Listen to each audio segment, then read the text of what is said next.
nos ajude a colocar nosso coração quebrantado diante de Deus e o Espírito Santo te dê graça para você entender as necessidades. Vamos pensar assim, né? Eu vi um camarada de uma igreja batista, inclusive é um cantor, fazer uma afirmação, aquilo me chamou muito a atenção. Ele falou: o mundo precisa de amor.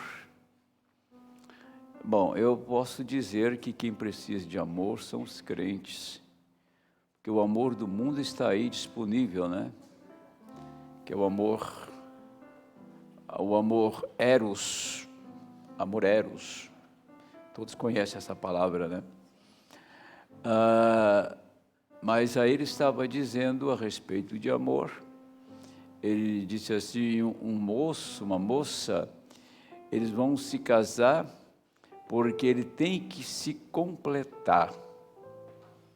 Aquela moça vai completá-lo, ou o moço vai completar aquela moça. Ele disse: isso ainda não é amor. Amor é entrega. Amor não é você se completar, é as pessoas se completar em você. Isso é amor. Você não está importando se, na verdade, você vai ser ajudado, vai ter benefício, mas o quanto você pode ajudar, o quanto você pode contribuir para que as pessoas sintam bem você expressando o amor de Deus para elas. Foi a frase do irmão Brana. Ele disse assim: eu não sei se você é o meu amigo, mas quero dizer para você que eu sou o seu amigo. Então encerra o assunto. Quando alguém nos procura, você vai mostrar que você o ama e de fato, de verdade, você é amigo. Nós não estamos buscando satisfação própria e se completar em nossa vida, em nossas faltas, com aqueles que nos aproximam, aqueles que vêm até nós. Mas fazer com que as pessoas se sintam bem conosco. Eu sei que isso é um desafio, eu sei que isso é muito difícil, mas um cristão, ele não se esforça para isto. Isso é espontâneo, está nele. Para compreender isso, você tem que amar. Porque as pessoas sempre pensam que amor é uma reciprocidade. Você me ama e porque você me ama, eu também me amo. Sou constrangido de te amar porque você me ama. Isso não é real. O Senhor Jesus na cruz, Ele não falou aquelas palavras apenas por falar. Minha cantora, música, pode ficar no seu lugar, tá? Está errada a letra? Ah, então tá bom, a gente fazia uma confusão agora. Ele não falou aquelas palavras assim para ficar ecoando ao longo de 2000 anos nas igrejas e no coração do povo, quando ele disse: Pai, perdoa-lhes, porque não sabem o que fazem. Ele estava perdoando, só que Judas não pôde receber o perdão dele. Você já parou para pensar que Judas não pôde receber o perdão que ele expressou na cruz? Mas todos aqueles que estavam ali, com um gesto muito forte de ingratidão, porque aquelas pessoas que crucificaram o Senhor foram tremendamente beneficiadas no seu ministério, até de alimentar a fome, o estômago, de curas e libertação e tantas bênçãos, né? E na última hora eles ficaram do lado da igreja, do lado do sistema que eles serviam, e disseram: crucifica-o. Por isso que o profeta disse: a ingratidão daquele povo foi muito pior do que a coroa de espinhos. E às vezes não sempre, se você é um cristão, você sofrerá ingratidão. E você vai ter aquilo como brasa viva em sua cabeça, tá?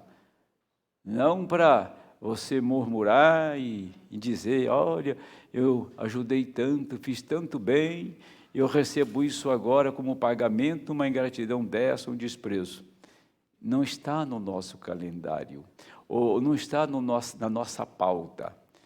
Nós amamos as pessoas indistintamente e amamos sem nenhuma pretensão.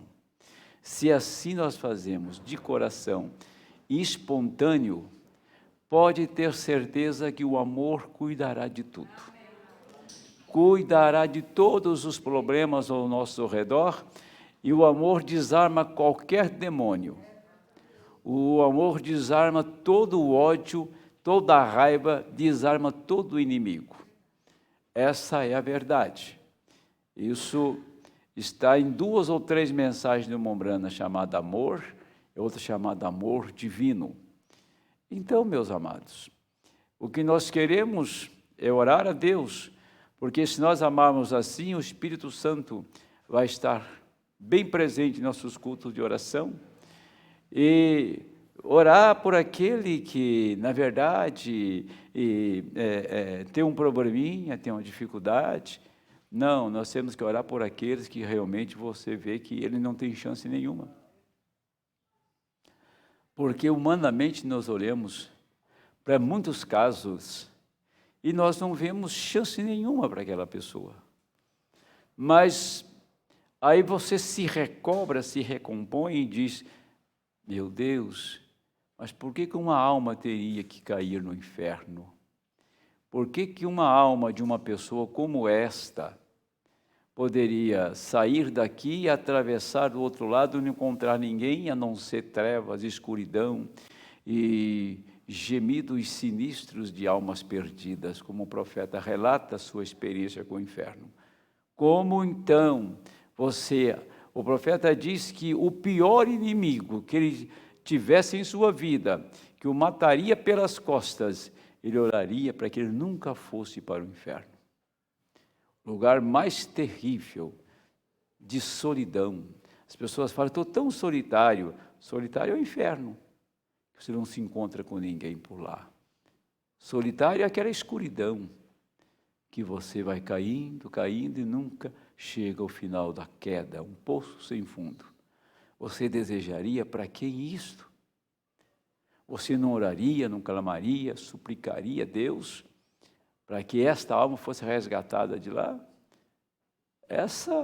E por isso que o Senhor disse, o Senhor Jesus, sendo o Criador do céu e da terra, o próprio Deus encarnado, morrendo, crucificado, ele conhecia e sabia como eram terríveis as barras do inferno. E ele olhou para a multidão e disse: Senhor, perdoa, eles não sabem o que estão fazendo.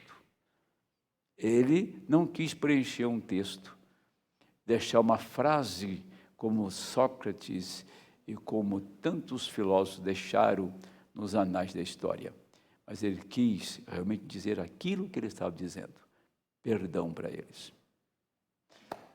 Falar em perdão... Não, deixar isso para a minha pregação, porque eu tenho algo aqui sobre este assunto, uma experiência do irmão Brana. Eu quero só deixar a leitura com vocês, que é Marcos 11, tá? E vamos ler Marcos 11, a partir, vou te dar o versículo já, é um texto, eu não vou falar muito, porque o meu texto seria até longo, se fosse uma escola hoje, nós teríamos um grande tempo aqui, tá? Esse texto aqui vai dar a partir do verso 12 até o 26. Mas, irmã Sabrina, toca esse sino aí, você canta bonito, sabe que nós poderíamos cantar? Vamos ficar em pé, amados. Salmo 86.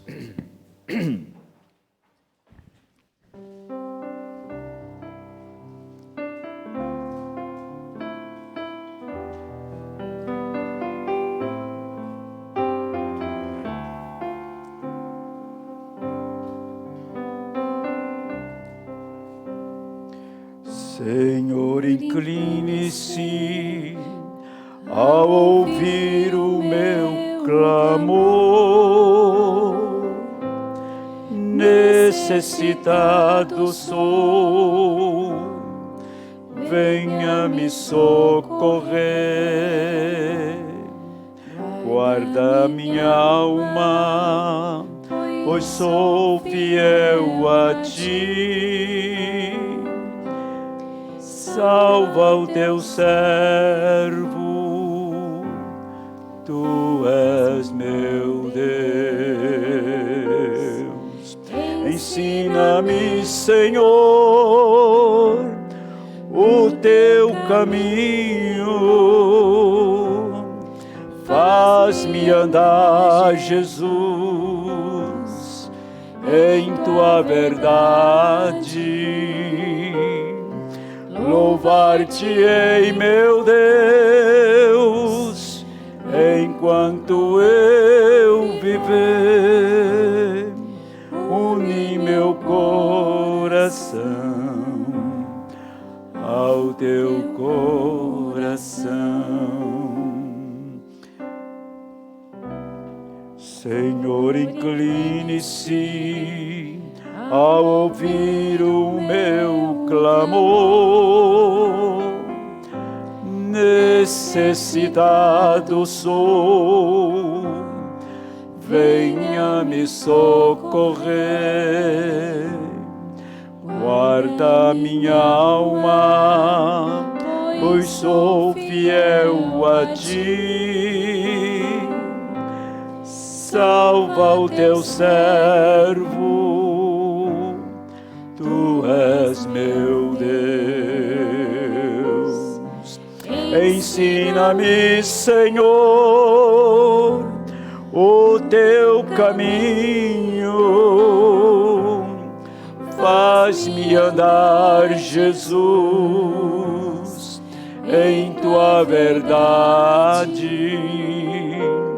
Louvar-te-ei, meu Deus, enquanto eu viver. Meu coração ao teu coração.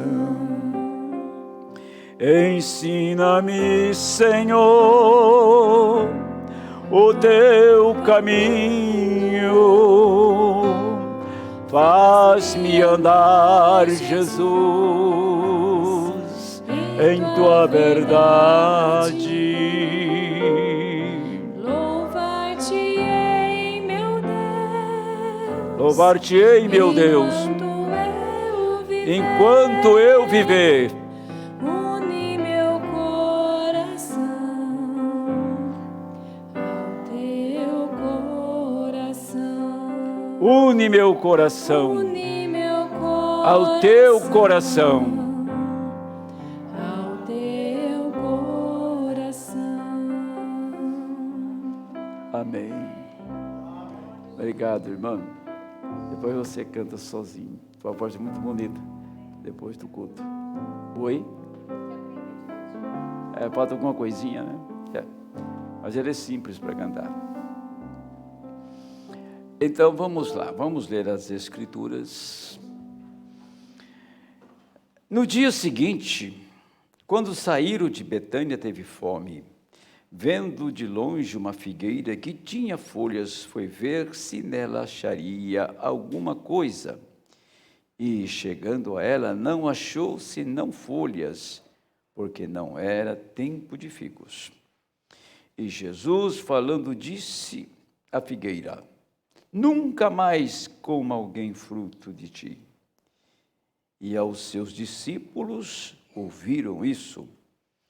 E vieram a Jerusalém, e Jesus, entrando no templo, começou a expulsar os que vendiam, compravam no templo, e derrubou as mesas dos cambistas e as cadeiras dos que vendiam pombas.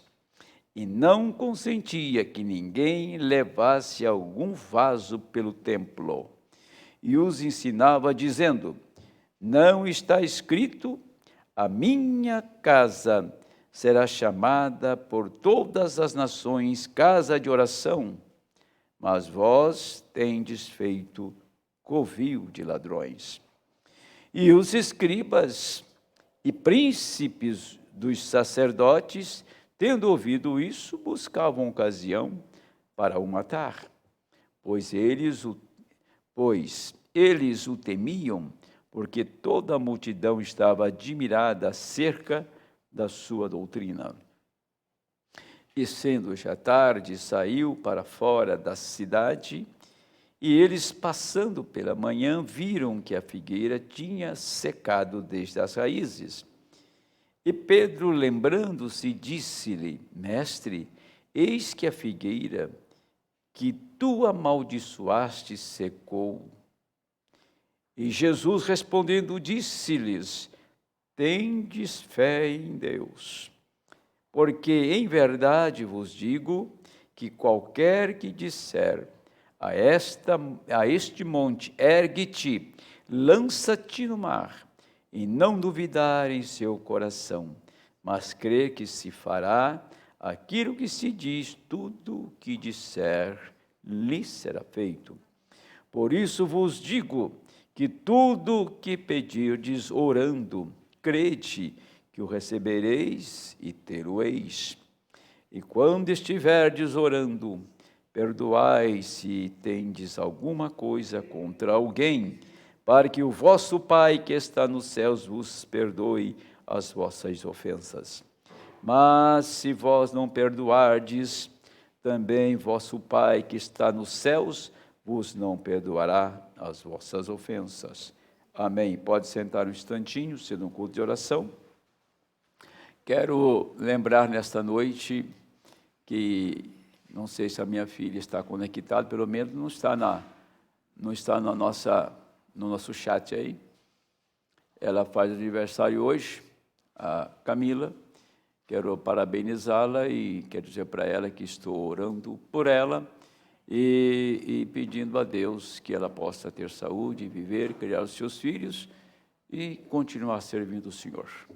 É meus votos sinceros, é a minha oração. Agora, aqui eu quero dizer o seguinte, olha, o Senhor, vou fazer apenas um comentário desse trecho que eu li, que nós lemos. Jesus, o que ele faz? Ele sai da cidade de Betânia e ordena que uma figueira morresse. Segue viagem para Jerusalém, chega em Jerusalém, ele limpa a casa, limpa o templo. E depois, quando está voltando, eles passam e veem a figueira. Diz: mestre, olha, o senhor falou ontem, ela está morta hoje. Ela secou-se. Em seguida, foi aonde os esquilos foram criados. Porque, em verdade, vos digo que a qualquer que disser a este monte, ergue-te e lança-te no mar, e não duvidar em seu coração, mas crê que se fará aquilo que diz, tudo o que disser lhe será feito. Por isso, vos digo que tudo que pedirdes orando, crede que recebereis, ter-o-eis. E aí ele termina dizendo do perdão dos pecados. Primeiro,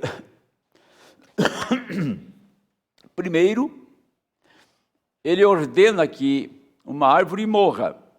E a árvore permaneceu viva e seguiu viagem. Agora, ele está fazendo uma limpeza no templo. Nós estamos reportando isso porque o templo que ele limpou era realmente um templo físico. Mas está reportando isto, a limpeza deste templo, desta casa. E eles não viram a figueira secar, não viram. Mas quando o templo foi limpo, que eles estavam retornando, agora a figueira secou. Isso é uma coisa muito importante, Quer dizer, a figueira podia ter secado na hora. Antes de terminar a frase dele, seca-te, ela já podia estar seca, mas ele não fez aquilo. Fez dando uma lição, dando um ensinamento, porque o Senhor Jesus, as coisas que ele fazia, você tinha que seguir, entrar na sequência daquilo, porque tudo era um ensinamento. Um ensinamento para que os seus discípulos o conhecessem e também soubessem o que é fé. Tá? Fé é uma coisa tão real que a minha visão, que está vendo essa igreja na minha frente aqui agora, a fé é tão perfeita como a visão natural. Quando você fala e pede alguma coisa para Deus, crendo, aquilo é tão real como se fosse físico, como fosse a sua visão perfeita vendo um objeto diante de você. Isto é fé, tá? Isto é fé. Tem um canal celestial que ela desce. Tem um canal sobrenatural que ela desce, que não é perceptível, que não sente, que não cheira e que não tem sabor. Ela é completamente abstrata, mas se trata de algo sólido, porque aquilo que é sólido vai aparecer em seguida que a palavra for pronunciada. Nós precisamos disso agora mesmo, porque nós estamos num tempo de partida, e o Senhor está limpando esta casa para ir embora. Esta casa que eu digo somos nós. Ele está limpando, está purificando, e nós precisamos ver a mão de Deus. Deus quer que esta igreja opere e atue da maneira que Ele faria. Ele está esperando você chegar neste lugar, está nos esperando chegar aqui. O que nós precisávamos é que os mistérios fossem revelados se nós não fôssemos mais crianças, nós não fôssemos mais pessoas que falassem a palavra apenas por interpretação ou por coisas que nascessem em nossa cabeça, por mais bela que fosse. Não funciona. A palavra só funciona se for realmente ela sem nenhuma alteração. Aí ela funciona. Ela tem que está perfeitamente em linha. Por isso que ele enviou um profeta, enviou Malaquias capítulo 4, é por isso que esse profeta traria os mistérios ocultos desde a fundação do mundo, como está em Apocalipse capítulo 10, verso 7, e seguindo esse profeta, enviaria esta revelação, e esta igreja daria continuidade naquilo que ele fez. Ela seria uma continuação desses mistérios, uma continuação do poder da palavra, uma continuação do poder da ressurreição, uma continuação da própria vida de Cristo na terra. Portanto, quero dizer a vocês que o Senhor Jesus, Ele chorou na sepultura de Lázaro, para mostrar que ele era 100% humano. Mas ele estava aguardando o grande momento de chamá-lo para fora. Ele ia ter Lázaro de volta, o amigo dele. Eles iam caminhar juntos. Eles iam tomar refeições juntos.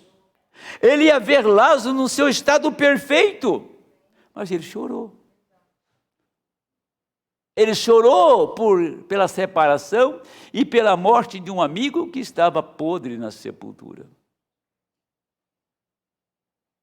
Um crente, nascido de novo, cheio do Espírito Santo, ele chora. Porque o sentimento dele está na alma, que é muito diferente de um sentimento. Por exemplo, o moço que se apaixona pela moça, ou a moça que se apaixona pelo moço, ou o amor de um casal que vão se casar. Isso chama-se afeto, chama-se atração, chama-se afeição.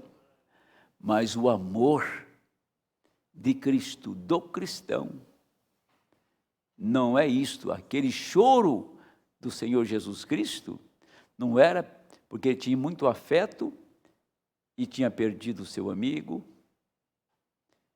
Não é porque ele não pôde curar Lázaro. O pai mostrou que Lázaro tinha que morrer. O pai mostrou que ele não tinha que voltar. Jesus estava a caminho de 4 dias da casa de Lázaro. Foi enviado mensageiro para voltar e orar por Lázaro. Ele continuou na jornada dele distante, porque o pai estava mostrando ele distante.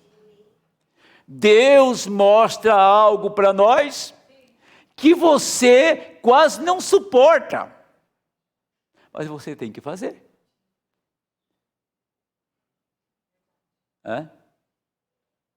Estou olhando para a face de uma mãe sofredora aqui, muito sofredora. Deus está me mostrando isso. Abatida com o sofrimento. Não é pelo amor da alma, mas pelo amor, pelo afeto da família, que às vezes destrói pessoas. Mas nós estamos falando de algo muito além disto. Então ele chorou pelo seu amigo, mas sabia que ia tê-lo em poucos minutos. Que coisa! Como que se explica? Então ele devia ficar muito alegre, até dançar um pouco ao redor da sepultura, porque ele sabia que Lázaro iria sair. Ele não fez isso. Lázaro está morto. Me leve na sepultura. E Jesus chorou. Me parece que é o versículo 32 de João 10. E Jesus chorou. Passou um pouquinho, esperou a hora, o pai abriu o céu e deu uma visão para ele. Lázaro completamente ressurreto. Ele olhou para o sepulcro e disse: Lázaro, sai para fora. Não falhou. A palavra veio exatamente para aquele momento, para aquela hora, e a palavra saiu da boca de um homem que morreu na cruz, chamado Jesus. Percebem? Da onde vai sair a voz da ressurreição? Tem que ser da boca de Jesus? Será que a minha boca não é a dele? Será que a sua boca não é a dele?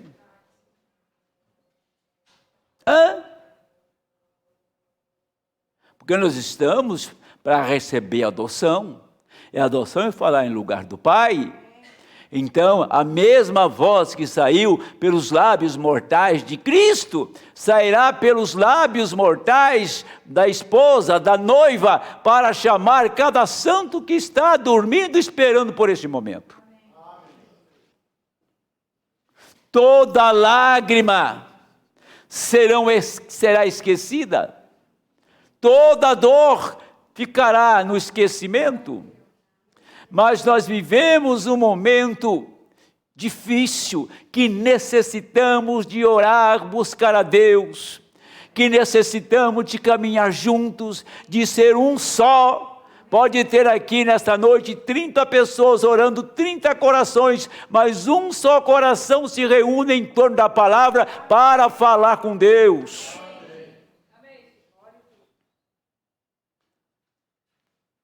Por isso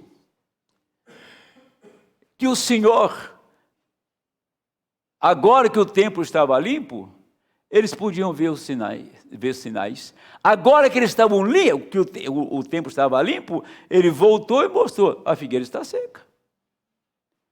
A palavra funcionou.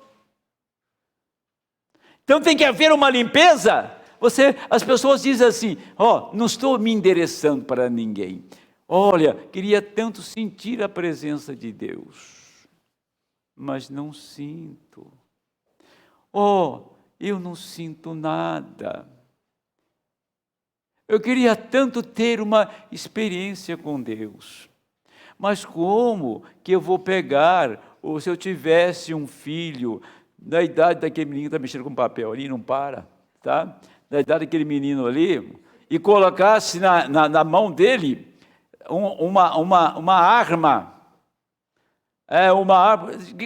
digamos que eu colocasse uma 12 na mão dele, ou colocasse uma navalha na mão dele, ou uma faca bem afiada, e desse para ele brincar com isso, eu seria o quê? Um irresponsável, porque eu colocaria a vida dele em risco.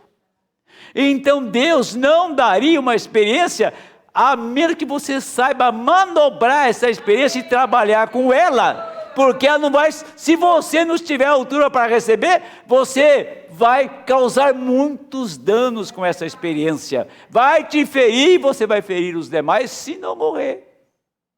Por isso Deus puxa você, para você crescer, chegar exatamente na altura, agora sim, agora está numa altura, numa condição de receber, eu vou dar isto, e Deus dá aquilo para você, você pega aquilo, opa, agora você sabe como controlar aquilo, você sabe como dominar aquilo, você pode falar daquilo, você não é mais criança.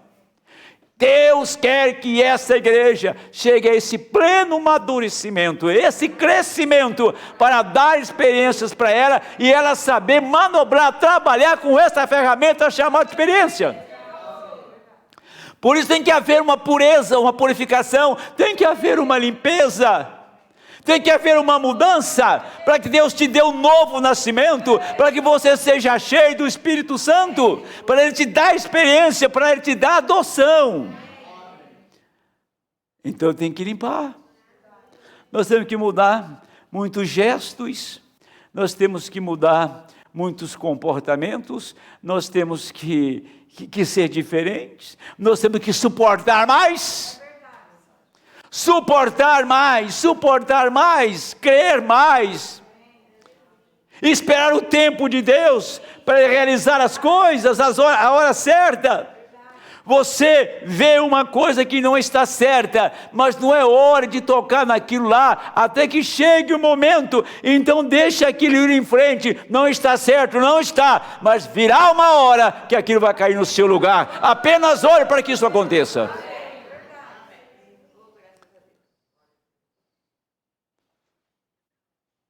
Eu creio que vocês estão entendendo. Isso foi uma inspiração que desce de Deus na sua alma. Eu não tenho medo do que Deus possa fazer, porque Deus é piedoso, misericordioso, benigno, compassivo. Quando Deus diz para Davi, você quer cair na mão dos homens ou na minha mão? Não, eu quero a sua mão, porque muitas são as suas misericórdias.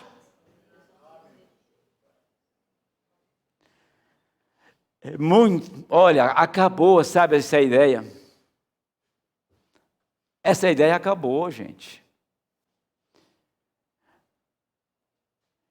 Olha, pessoas que não, elas gostariam, elas amariam, mas elas não chegam a este ponto. Você toma uma pessoa que não consegue parar de beber, por exemplo, tem um espírito que a domina, ou fumar, ou qualquer outro hábito ruim, pecaminoso. E a gente, o que temos que fazer? Orar e pedir a Deus por ela, e nunca abandoná-la, mas sempre crer que um dia ela vai criar forças para aquilo.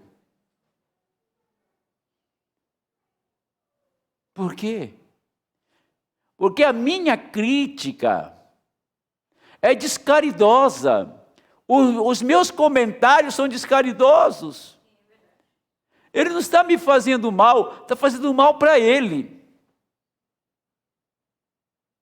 Quando você vê uma mulher na igreja que corta cabelo e que não se libertou do corte de cabelo ou de vestes sumárias, ore por ela. Você pode falar assim com ela, amorosamente, benignamente, com amor, dizer, irmã ou irmão, esse caminho, essa maneira sua não agrada a Deus, e você não vai ser ajudado por Deus enquanto você não se libertar disso. Eu te dou um conselho, lute por isto. É um dever nosso, mas falar com amor, falar com compaixão, falar como se fosse você sofrendo aquilo. Nunca nós toleramos o pecado, mas nunca chutamos o pecador também. Essa é a verdade. Pois bem, depois, agora eu quero pegar o texto do irmão Brana, para a gente ser mais sucinto, tá? O profeta fala assim, vamos prestar bem atenção nisso agora, tá? É apenas bem no miolo da mensagem. E se esta palavra está colocada corretamente em ordem e ensinada pelo ministro, Deus está solenemente sobre a obrigação de seu filho para que eu creio na Bíblia. Eu creio que nada... deixa eu voltar ao texto.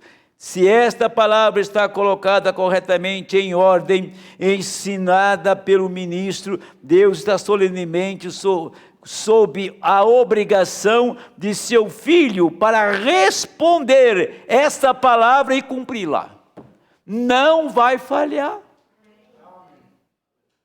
Deus está solenemente obrigado a fazer essa palavra cumprir. Viver através da sua oração, se estiver em ordem.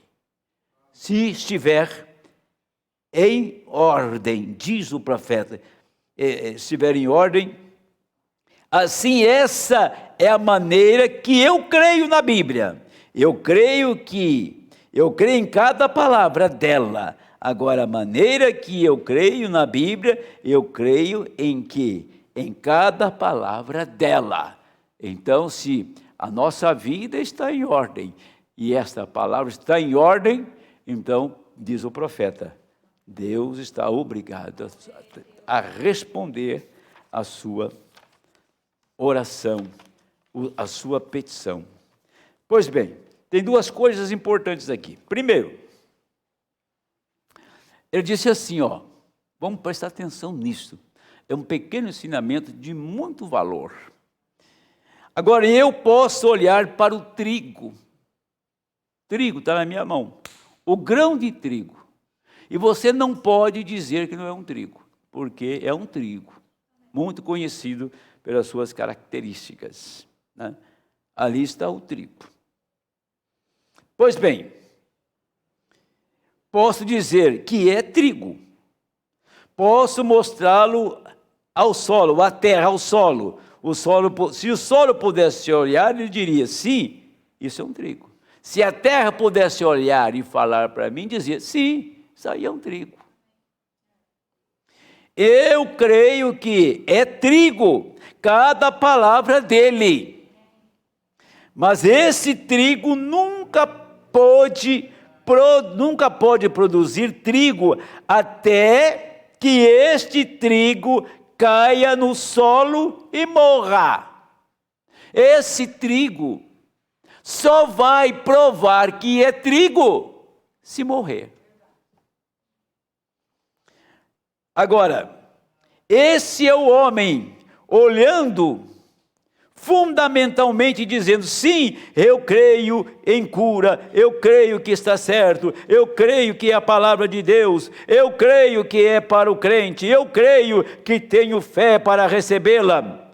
Mas até você recebê-la, entende o que quero dizer? Então, quando você a recebe, você se alegra, a palavra está lá, está concluído e todas as dúvidas estão mortas, toda a casca é descartada e uma nova vida surgiu, crescendo em cura para você mesmo.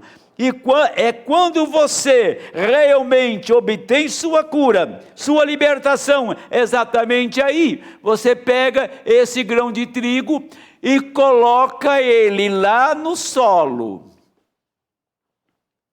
ele vai provar que é trigo, se ele morrer e vir uma nova vida, reproduzir outro trigo. Se não, ele parece trigo, ele é realmente um trigo, mas o que aconteceu? Ele não tem germe de vida, ele não tem vida. Portanto, o solo não pode fazer ele se reproduzir por falta de vida nele. Mas quando é trigo real e tem o germe de vida dentro dele, coloca no solo, em pouco tempo ele vai apodrecer. Aquela velha vida, aquela casca, desaparece. A casca desaparece, a polpa desaparece e surge uma nova vida. Aí está o crente que está agora suposto a receber todos os benefícios dos céus, receber o Espírito Santo, é o vento que atinge a planta, receber o sol que aquece, que dá postura e crescimento e vida para ela, receber a chuva que faz ela crescer mais rapidamente. Você recebe todos os benefícios de Deus, recebe a palavra e aquela igreja começa a crescer, aquela igreja começa a amadurecer, porque ela está no lugar certo, tem sol, tem chuva, tem vento, tem todos os benefícios da palavra, e não fica só no ouvir, mas fica na manifestação da palavra. É a palavra saindo pela nossa boca, é Deus manifestando a si mesmo através de nós. Tinha que ter uma voz para chamar Lázaro e sair dos lábios mortais de Cristo. Tem que ter uma voz para levantar os mortos. Tem que ter uma voz para expulsar os demônios. Tem que ter uma voz para salvar o perdido. Essa é a nossa voz. É a voz de Deus. Aleluia! É a voz do Senhor. É a voz de Deus. Não tem outra voz que Deus queira usar, ou vai usar, a não ser a sua. Pode ser uma voz pequena, uma voz bem impostada, não importa. Aquela voz vai conduzir a palavra, vai conduzir o poder, vai entrar nos seus ouvidos, vai descer na sua alma, e aquela fé poderosa, que pode chamar um morto à vida, parar uma tempestade, levantar um homem, uma mulher do pecado.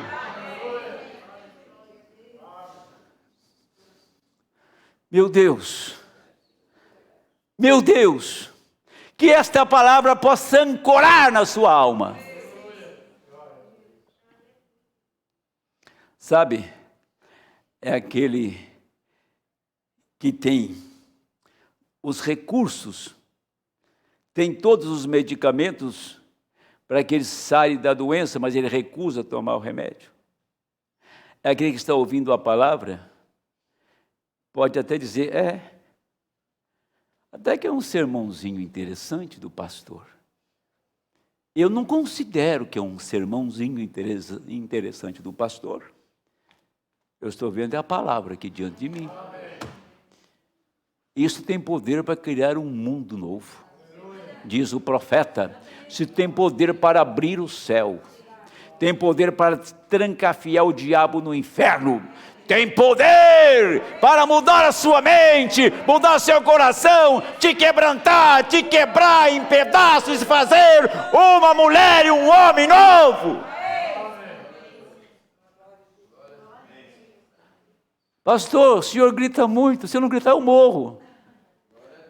Se eu não gritar, eu não suporto. Porque eu sei quem está passando nessa plataforma agorinha. Não é verdade? Eu sei quem está aqui. Eu não estou com brincadeira. Eu quero que você creia.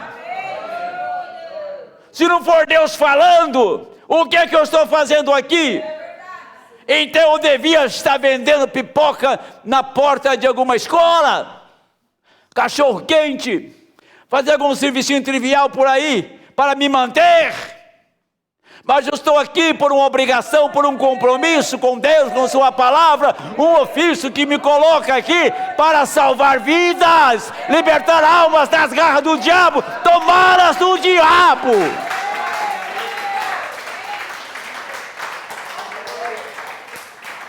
Tirá-las do diabo.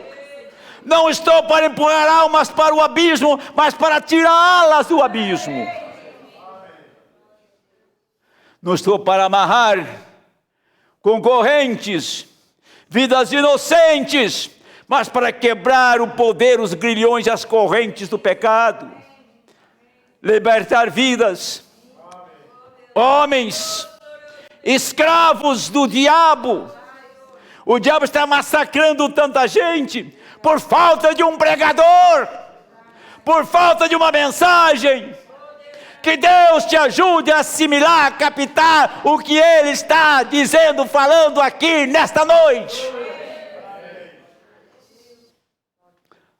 Meu Deus, ajude a minha igrejinha, os que estão me ouvindo. Você pode parar o inferno, se você crê nesta palavra. Você pode paralisar os demônios.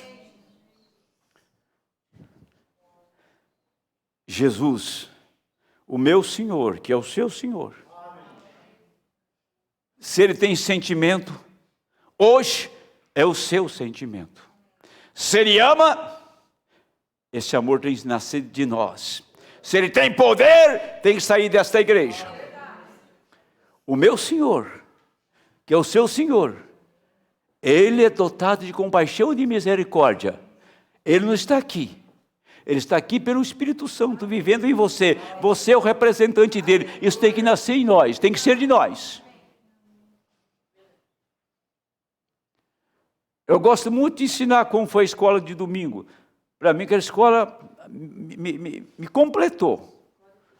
Foi ensinamento calcado, baseado na palavra. Mas quando entra uma onda divina como essa, nesta noite aqui, ela começa a passar em nosso meio, eu começo a ver as coisas acontecendo, e a palavra está abrindo, eu não posso me calar, e quando eu estou falando, eu estou vendo gente presa do outro lado, que Deus as liberte, aleluia, que Deus te ajude, quebrar todo o orgulho, quebrar a dura cerviz. Sabe o que é cerviz, né? Quando a Bíblia fala, homens de dura cerviz, homem que não faz isso, ó. Que não se inclina, que não se arrepende, que não muda, inflexível, ereto. Homem de dura cerviz, que não se rende diante de Deus, que não se quebranta diante do Espírito de Deus. Como que ela pode dizer, ou ele pode dizer, eu não sinto nada, mas não vai sentir nunca. Você nunca deu oportunidade para Deus, você nunca se quebrantou diante de Deus, você nunca se desfez das coisas que deviam ser jogadas fora, você manteve lixo de dentro da sua casa. Caso que eu falo isso aqui, não é a sua casa natural, sua casa, o seu corpo, não é a sua casa, quatro paredes, mantendo o lixo dentro de casa. Você não quer que chegue barata lá, que chegue rato lá, essas ratazanas do inferno, entra na sua casa para comer os lixos que está dentro de casa, as ratazanas do inferno sobem lá para te empurrinhar, para te atazanar, para te infernizar, os ratos, as ratazanas e todo tipo de inseto ruim vai entrar numa casa que tem sujeira. Mas eu quero ver entrar numa casa limpa. Ele não entra. Eu quero ver o diabo entrar numa casa limpa, que está cheia do Espírito Santo. Não tem lugar para ele. Não tem lugar para ele, não. A casa está limpa. Ratazana gosta de sujeira, coisas mofadas, podres. Podre, suja, miserável, vestígios de lixo do inferno, mentiras, vidas superficiais, Mas chega diante de Deus e fala: Senhor, tira todo o lixo daqui, limpa tudo isso. Eu quero dar o melhor lugar para o Senhor. Limpa e entra nesta casa. E você verá se Deus vai cumprir com sua palavra ou não vai. Não tenha medo de falar com Deus. Não tenha medo de dizer a Ele: eu creio, envia a sua palavra, eu estou aqui para enviá-la em favor de alguém, que está caído. Quero, meu Deus, pela graça, levantar esta vida.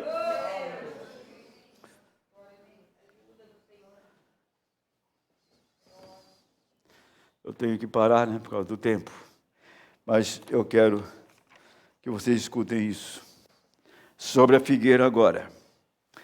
Agora, o que aconteceu com aquela árvore? Jesus, quantos sabem que uma árvore tem um germe de vida? Claro, senão ela não vivia. Nós temos germes biológicos, ela tem germes botânicos.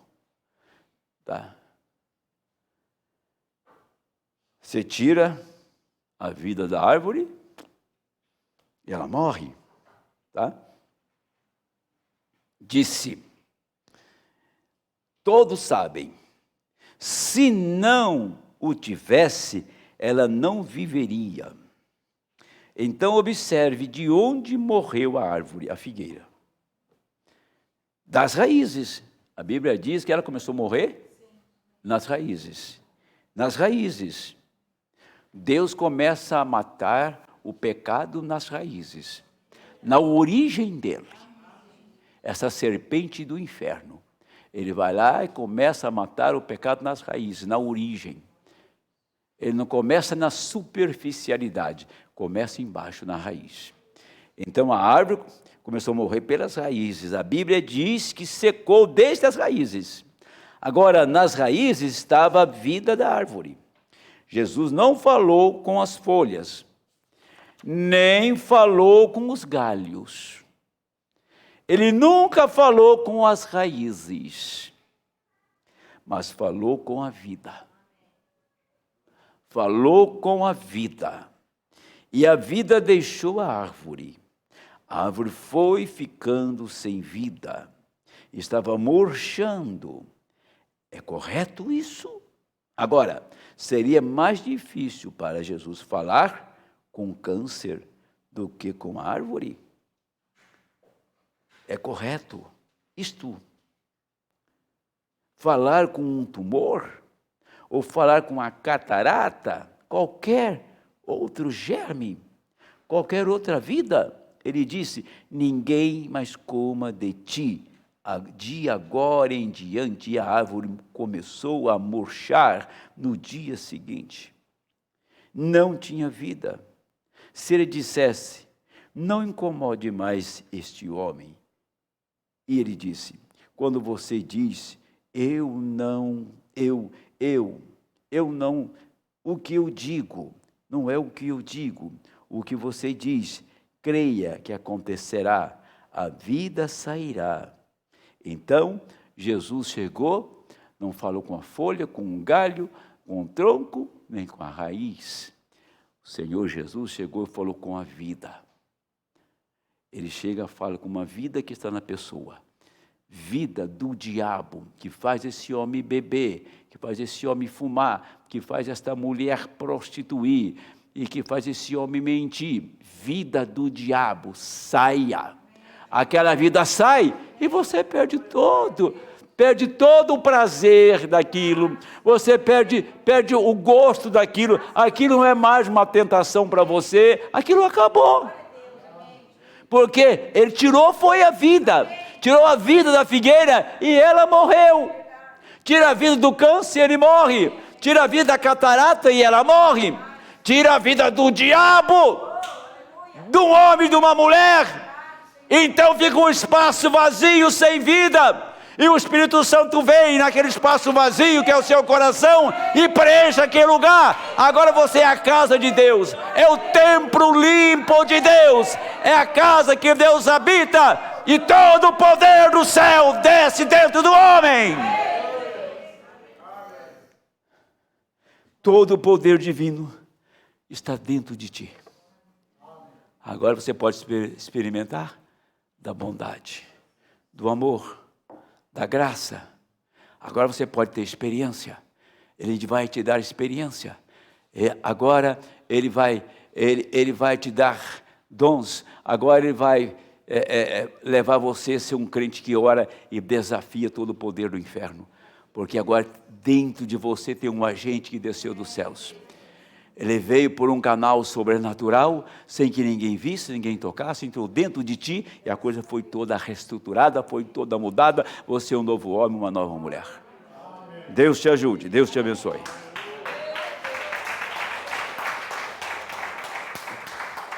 Vamos orar? Vamos cantar um hino bem suave, gostoso, irmão Policarpo, para abrir esta oração. A irmã Sabrina.